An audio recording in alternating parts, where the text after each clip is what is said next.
और भाजपा की और एनडीए की जो प्रायोरिटी है, वो प्रायोरिटी यही है कि बिहार में शांति हो, बिहार में विकास। जितने भी नेता थे बड़े, सबने यही कहा कि नीतीश जी वहां अनकंफर्टेबल हैं, वो वहां कुछ दबाव में। बिहार का इस प्रकार से गति से विकास हो रहा था, ना जाने कैसे नीतीश जी भ्रमित होकर उधर चले गए और वहां जाकर वो अनकंफर्टेबल, क्योंकि उनका जो विचारधारा है वो विकास का विचार से खुश है कि नीतीश जी की वापसी हुई और आज बिहार फिर से तेज गति से दौड़े। देखिए 2000 पहले क्या था, 2005 के पहले बिल्कुल जंगल राज था और हम लोगों ने देखा है उस जंगल, और जांच पड़ताल चल रही है। वो अब सत्ता से उतर गए हैं, नीतीश जी 2 बार वापसी हुए, लेकिन उनका जो तरीका है भ्रष्टाचार वाला, उसकी वजह से नीतीश जी वहां टिक नहीं पाए। हट गए हैं तो वो कुछ ना कुछ तो कहेंगे, खेला क्या कर लेंगे वो। नीतीश जी उनके साथ है तो सब कुछ ठीक है, नीतीश जी निकल गए तो खेला होगा। नीतीश जी उनके साथ हैं तो नीतीश जी अच्छे हैं, नीतीश जी अगर हट गए तो उनकी ही बहन जो है वो कह रही है कि वो कचरा गया कचरा की बेटी। देखिए 2024 में जो है लोकसभा चुनाव होने हैं और ऐसे में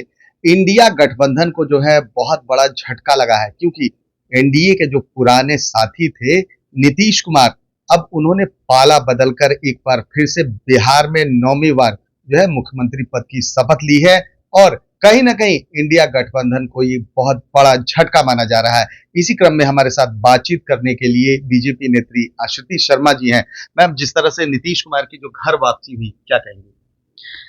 उनका बहुत स्वागत है कि उन्होंने सही का दामन थामा है। जहां वो पहले थे जिस साथी के साथ, भाजपा के साथ, आज वो फिर एनडीए में आए हैं।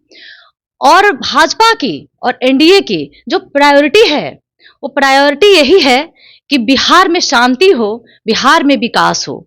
इसके लिए जो भी कदम नीतीश जी ने उठाया, एनडीए ने उठाया, भाजपा ने उठाया, वह सिर्फ और सिर्फ बिहार को देखते हुए, बिहार की जनता को देखते हुए, बिहार की खुशहाली को देखते हुए उठाया है। तो हम लोग इसका स्वागत करते हैं तहे दिल से। आपको नहीं लगता कि 2024 के चुनाव होने वाले हैं, कहीं ना कहीं राम राज्य की जो स्थापना की बात की जा रही थी, पूरे देश में राम नाम की गूंज मच रही है और ऐसे में जो महागठबंधन में नीतीश कुमार खुद को अनकंफर्टेबल फील कर रहे थे और उन्होंने समझा कि एनडीए का एक बार फिर से दामन थाम लिया जाए।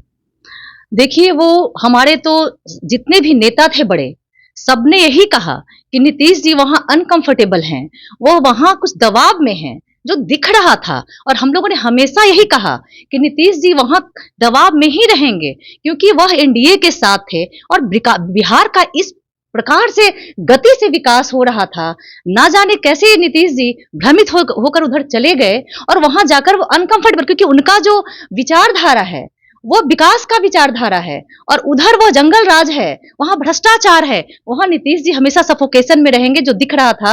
और उधर बहुत सारी घटनाएं घटी हैं नीतीश जी के साथ, जो नीतीश जी ने खुलासे भी किए हैं। तो उन चीजों में हमें नहीं पड़ना है।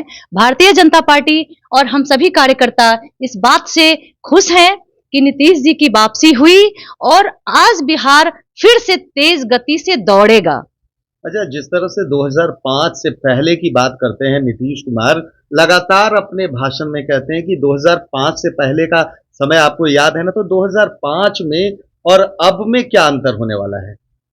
देखिए 2000 पहले क्या था, 2005 के पहले बिल्कुल जंगल राज था और हम लोगों ने देखा है उस जंगल राज को। और आज फिर वही जंगल राज का दौर था, यह भी बिहार ने देखा है, आज की न्यू जनरेशन ने देखा है। हमारे बाद जो आज के जनरेशन, उन्होंने भी देख लिया कि जंगल राज था क्या।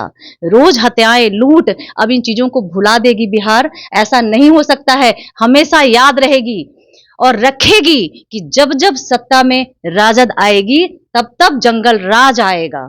और यही 2005 के पहले का जो बात है वो नीतीश जी भूलते नहीं भूलते हैं, क्योंकि उन्होंने ही उस जंगल राज को पछाड़ा था और उन्होंने ही अपराधियों को जेल में डालकर बिहार में शांति बहाल की थी। तो उन्हें हमेशा ही इस बात का याद रहता है कि 2005 के पहले क्या स्थिति थी बिहार की। तेजस्वी यादव कह रहे हैं कि अब खेला होने वाला है, अभी तो खेल शुरू हुआ है, इसके क्या मायने हैं? जी, अब उनके पास खेला तो उनका यही होने वाला है कि ईडी आ रहे हैं और जांच पड़ताल चल रही है।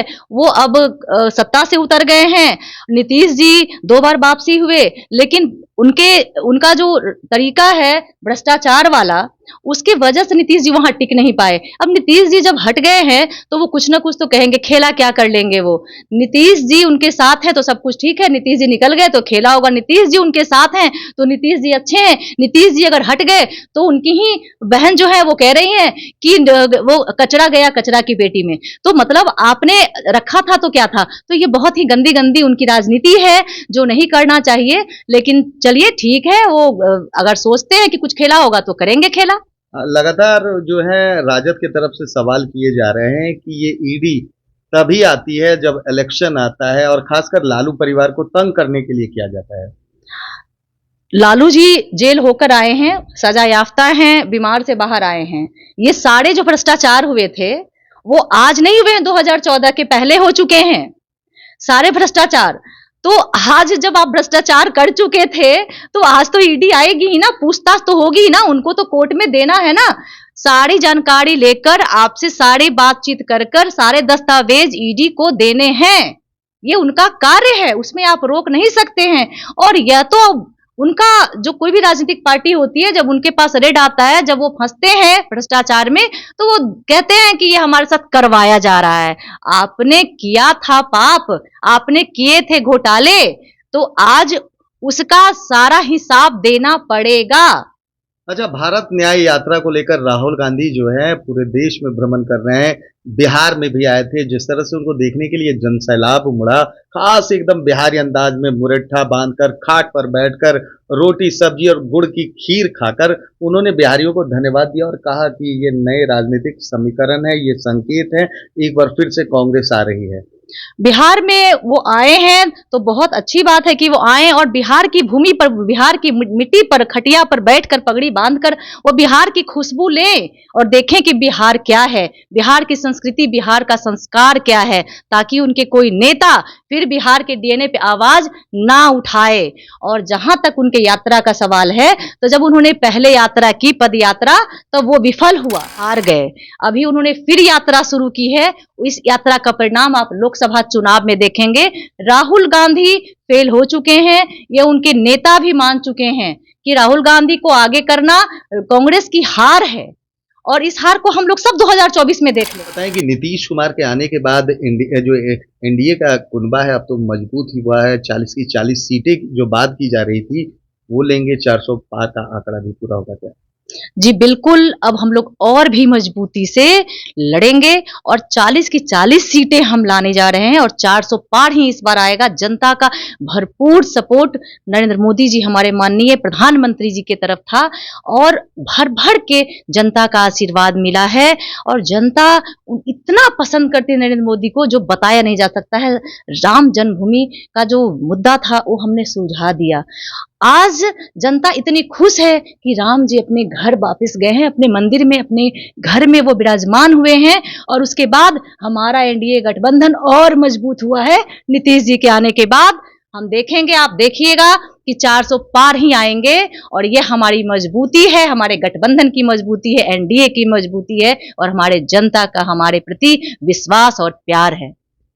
तो देखिए, ये थी बीजेपी की नेत्री आश्रिति शर्मा, जिन्होंने साफ तौर पर कहा है कि राम राज्य आ चुका है। जिस तरह से मोदी सरकार ने जो वादे किए थे राम राज्य लाने के, चाहे वो राम मंदिर में है, रामलला के प्राण प्रतिष्ठा से लेकर और बिहार की तमाम वो जो मुद्दे थे, जिस तरह से नीतीश कुमार की घर वापसी कही गई है, तो इन्होंने साफ कर दिया है कि इस बार बिहार में 40 की 40 सीटें और पूरे भारत में जो है 400 प्लस सीटें लेकर एक बार फिर से नरेंद्र मोदी के नेतृत्व में सरकार बनाने जा रही है बीजेपी। फिलहाल अगर आपको हमारी खबर अच्छी लगी हो तो इसे लाइक शेयर सब्सक्राइब करना ना भूलें और देखते रहें नेशन सिटी लाइव।